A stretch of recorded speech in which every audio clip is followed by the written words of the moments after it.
Hellboy's our guy, our mythological hero, and he's going to be around for as long as the Arthurs and the Robin Hoods, because he's cut from the same cloth.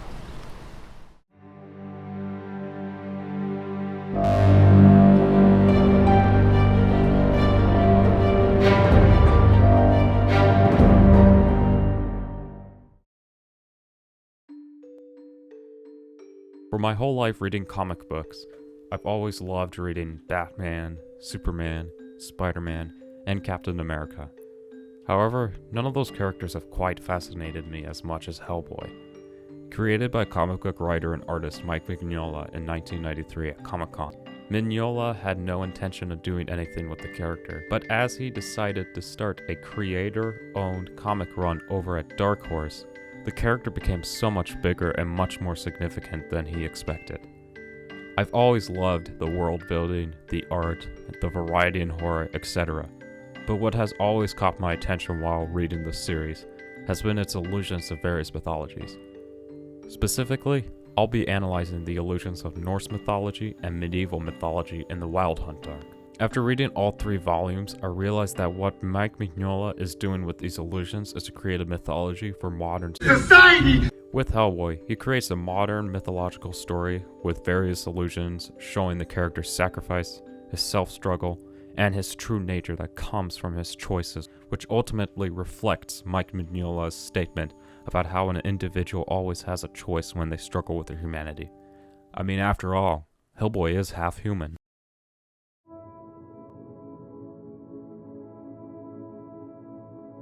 What has always intrigued me about mythologies is what they represent. Yes, they're not true stories, but that was never the point of them. Mythologies have always had some deep meaning behind them. Whether it would be Orpheus, the coyote from Native American mythology, or Sagbada and Sagbo from African mythology, there's always themes that are very relevant to explore. Hellboy is definitely no exception. As mentioned earlier, the themes in the Wild Hunt arc are sacrifice, self-struggle, and humanity's true nature. The most significant plot points which are relevant to these themes are Baba Yaga taking Hellboy's eye, which explores his sacrifice, Hellboy discovering his true heritage, which dives deep into his self-struggle, and Hellboy fighting Nimue possessed by the Augur Jahad in what is expected to be the Apocalypse, which reveals who Hellboy truly is. I've identified that these 3 plot points all have their allusions to mythologies as well. In Darkness Calls, Baba Yaga wants revenge on Hellboy for shooting off her eye by taking his eye. An eye for an eye, in short. She tries, but fails. In The Storm and the Fury, she finally collects her debt. Baba Yaga taking Hellboy's eye serves as an allusion to Odin trading his eye for wisdom, which is brought up in Hellboy in Hell later on.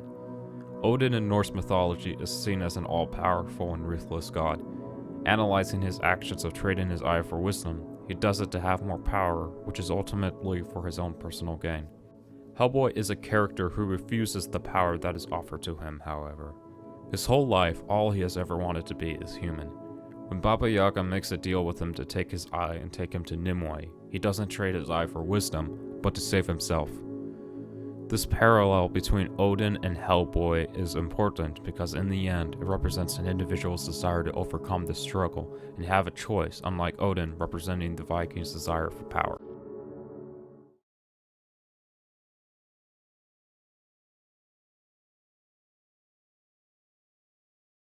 Hellboy's journey is just like King Arthur's. A specific example would be the both of them discovering Excalibur in the lake. What contrasts them, though, is that Hellboy refuses to take Excalibur at first.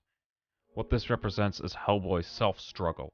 When he discovers that he is the descendant of King Arthur, he doesn't really know how to take it. Before his discovery of his heritage, he slaughters giants due to his hidden bloodlust, while on a hunt for giants, and this makes him question himself. He has challenged characters like his uncle Astaroth, Rasputin, and those goddamn Nazis. But Hellboy's biggest challenge has always been himself. His destiny of destroying the world and his refusal is fundamentally the origin of his self-struggle. He asks himself, is he just a monster destined to destroy the world, or a coward who refuses to take action? In the end, it's Vasilissa's advice that makes Hellboy face his ultimate struggle. She tells him if the woman he loved believed in him, then so can he. When he takes Excalibur and awakens the army of dead knights he is tasked to lead, he overcomes his self-struggle, and this ultimately opens the door to his final test. However, Hellboy leaves Excalibur with the woman he loves, Alice, and doesn't lead the army. Hellboy has always been told who he is and what he needs to do, whether it be bad or good. But what Hellboy realizes is that it would strip away his humanity. Like I said earlier in the video, all he's ever wanted to be is human. Not like Superman, or like Frankenstein's monster. Just a normal human being. If he stripped that away, he would no longer have any choice in his life. This is the fundamental reason why Hellboy refuses to lead his army. Furthermore, it's the reason why this character is so important for 21st century literature. His story is a message for why we need to have a choice in life, otherwise we're no longer human. Hellboy battling Nimue possessed by the Ogru Jahad at the end of the world serves as an allusion to Thor battling the World Serpent at the end of the world, also called Ragnarok in Norse mythology, which has served as an allusion in Hellboy for the reader since the very beginning. In The Storm and the Fury, it's finally come. The finale also reveals Hellboy's true nature. His true nature? He's a good man. In order to explore this, I'd have to go back to a short story called The Nature of the Beast. There was a monk who was no one special, but slayed a dragon. It's stated by the Osiris Club that he was just a simple monk. However, because of his true nature, lilies grew from his blood.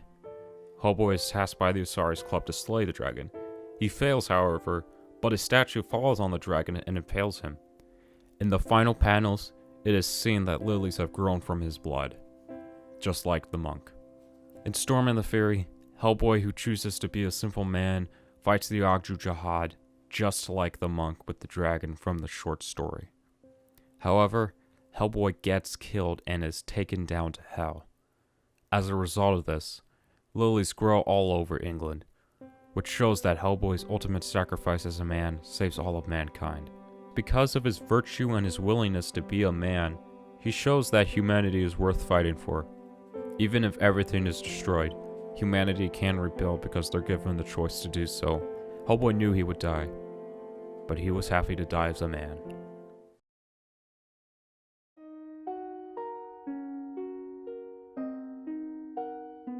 Overall, what Mignola is saying with his modern mythological creation is that Hellboy's struggle with himself represents humanity's inner conflict. Ultimately, it's up to an individual to either let their struggles destroy who they are, or they can choose to overcome it, just like Hellboy did. That is what makes someone decide what kind of man they are. In the end, Mignola reminds us why mythologies are so important, especially today. And that is why Hellboy is our modern mythological figure.